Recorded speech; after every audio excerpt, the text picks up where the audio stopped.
Hey everybody, welcome to the fourth installment of my ongoing series debunking the history lies being told on Glenn Beck. In this video we'll be looking at a study published back in 1984 and how that study is misrepresented to make it appear that our founding documents were based on the Bible. But first I want to address something very important that I've been reading in the comments on my previous videos. It seems that there are some people out there who just don't find me entertaining enough. Apparently, these people's attention can only be held by, well, just for example, a lunatic frantically jumping around and scribbling on a chalkboard, or someone with a lot of really cool patriotic shirts.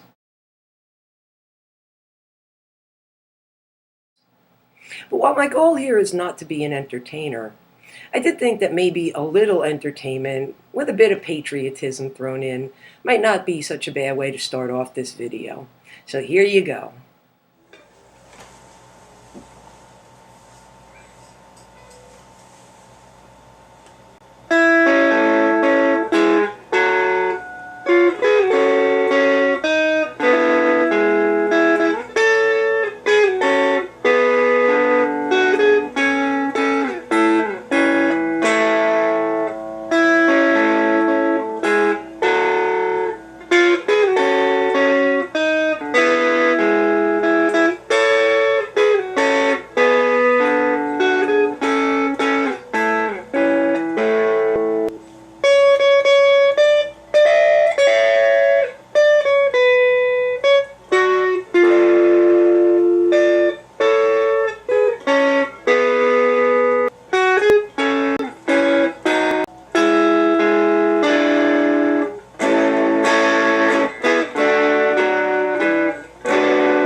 I had wanted to get this video out for the 4th of July, and one of my friends had ordered me a really nifty flag shirt online, which was supposed to get here last week, but UPS screwed up and it got stuck in Texas. Actually, I think the shirt was afraid to leave Texas and was trying to stay where nobody would make fun of it. But anyway, I didn't want to put off making this video waiting for the stupid shirt. So that shirt I was wearing in the entertainment portion of the video was just an old white shirt that I painted to look like a David Barton shirt. But as I've been sitting here working on this video, the real shirt finally made its way here to New Jersey. And I just can't let it go to waste. So I think I'm going to wear it for the rest of this video. And maybe use it to dress up as a teabagger this year for Halloween. Okay, like I said before my patriotic musical interlude and wardrobe change, this installment is about a study published in 1984 in the American Political Science Review, and how that study is misrepresented to make it appear that our founding documents were based on the Bible, especially the book of Deuteronomy. But first, you really got to see this whole shirt.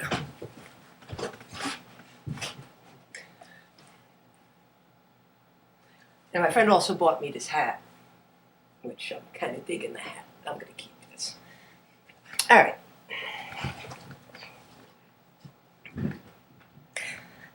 So anyway, here's Glenn Beck and David Barton talking about this study.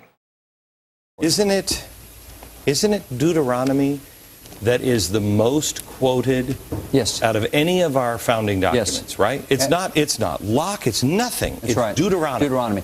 The political science professors found that when they looked at all the writings the founders used and relied on and quoted, and there were 15,000 writings they used, they found 3,154 quotes. The most quoted source was the Bible. 34% of their quotes came out of the Bible. The most quoted book in the Bible was the book of Deuteronomy. Which is basically the Mosaic Law. That's right. That's right. Exactly right. The study referred to by Beck and Barton was conducted by Donald Lutz of the University of Houston. Lutz published his findings in a 1984 article in the American Political Science Review, and misrepresentations of it began appearing a few years later. The first one was in John Eidsmoe's 1987 book, Christianity and the Constitution, and was soon followed by the version most often seen today, the one created by David Barton in his 1988 book, The Myth of Separation. What revisionists like Barton typically do to distort this study is to accurately present some of the charts of the study's findings, but omit the parts of Lutz's explanations of these findings that explain what the numbers in the charts actually mean. That way they can just replace the real explanations with whatever they want their followers to think the numbers mean. So let's start with what Barton said on Beck about the writings of the founders. 34% of their quotes came out of the Bible. Now, this comes from this chart in Lutz's study. Now, based on this chart alone, it really does appear that 34% of the citations in the documents studied came from the Bible. That's because they did. And without Lutz's explanation of this figure, this chart would seem to support Barton's claim that the Bible, more than any other source, influenced the political thought of the founders. But let's take a look at Lutz's explanation of that chart. From Table 1, we can see that the biblical tradition is most prominent among the citations. Anyone familiar with the literature will know that most of these citations come from sermons reprinted as pamphlets. Hundreds of sermons were reprinted during the era, amounting to at least 10% of all pamphlets published. These reprinted sermons accounted for almost 3/4 of the biblical citations. So in other words, about 3/4 of all the Bible citations that make up that 34% came from sermons, a subcategory of just one of the categories of the types of documents used in the study. And, quote, anyone familiar with the literature, as Barton incessantly claims to be, would know that. And this bumps the Bible down into the range of classical influences for all the documents that weren't sermons, and moves the Enlightenment and Whig influences into the number 1 and number 2 spots for all the documents that weren't sermons. But of all the findings in this study that are omitted by Barton and the other revisionists, none are nearly as important as those found in the section of Lutz's article titled "The Pattern of Citations from 1787 to 1788." As seen in the first chart, Lutz broke down the number of citations from all sources by decade. But in addition to this, he also singled out the writings from 1787 and 1788, the crucial 2-year period when our government was actually being formed. The revisionists completely omit this part of the study. Why? Because Lutz found hardly any biblical citations during the time that the Constitution was being written and debated in the press. And on top of that, not a single one of these biblical references were found in any of the Federalists' writings in support of the Constitution. The only ones he found were used by the Anti-Federalists to argue against the Constitution. Here's what Lutz wrote about this. The Bible's prominence disappears, which is not surprising since the debate centered upon specific institutions about which the Bible has little to say. The Anti-Federalists do drag it in with respect to basic principles of government, but the Federalists' inclination to Enlightenment rationalism is most evident here in their failure to consider the Bible relevant. But omitting pesky little parts of the study like this one, and merely misrepresenting the study's 34% Bible citation figure wasn't good enough for David Barton. So he found a way to inflate that figure, making a whopping 94% of the quotes used by the founders come from the Bible. How did he do this? Well, he took the other sources listed in the study, like Montesquieu and Blackstone, Locke, and then claimed that because some of these other sources, quote, derived their ideas from the Bible, the founders were indirectly quoting the Bible when they cited these other sources. Barton somehow determined by this method that an additional 60% of the citations in Lutz's study came from the Bible, added this 60% to the already misrepresented 34% from the actual study, and voila, 94% of all quotes used by the founders came from the Bible. In his article, Lutz said that more of the biblical citations he found came from the book of Deuteronomy than any other book in the Bible, which is why Glenn Beck said that Deuteronomy is the most quoted out of any of our founding documents. But besides all those quotes from Deuteronomy, Barton, in his study, added things like the founders getting the idea for the concept of separation of powers from the book of Isaiah, because Isaiah 33:22 says, For the Lord is our judge, the Lord is our lawgiver, and the Lord is our king.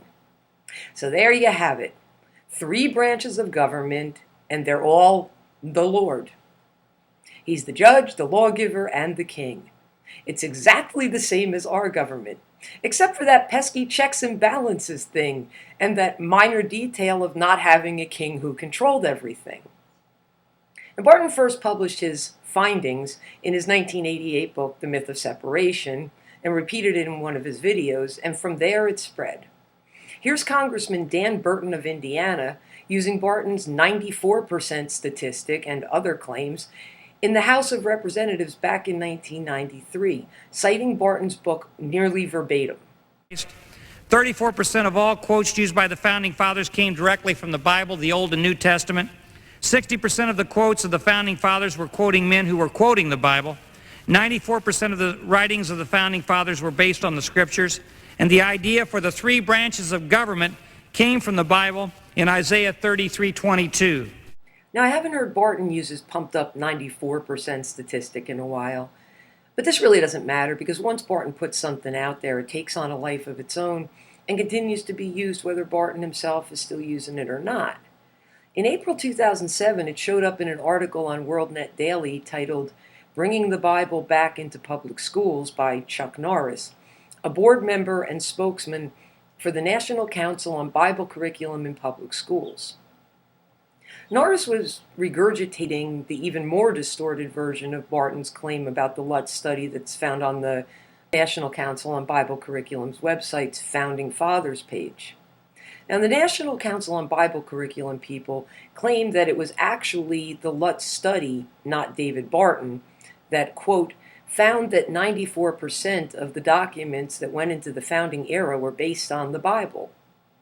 And that it's not just that 34% of the citations Lutz found were from the Bible, but that, quote, 34% of the contents of these documents were direct quotations from the Bible. This is what I mean by Barton's lies taking on a life of their own. It's like a game of what I call fundy telephone. Barton puts out the original lie and gets repeated over and over for years, in this case over 2 decades, eventually becoming an even bigger lie than Barton started. And the use of Barton's lies by the National Council on Bible Curriculum brings me to my final point. Barton does nothing to stop this, even when he obviously has the power to do so. Barton is on the advisory board of the National Council on Bible Curriculum in Public Schools. But apparently his advice doesn't include stopping this curriculum from using bogus quotes that even he himself advises his followers not to use. Quite a few years ago, after being called out on some of his bogus founders' quotes, Barton put out a list of unconfirmed quotations and advises his readers of his website to, quote, refrain from using them until such time that an original primary source may be found.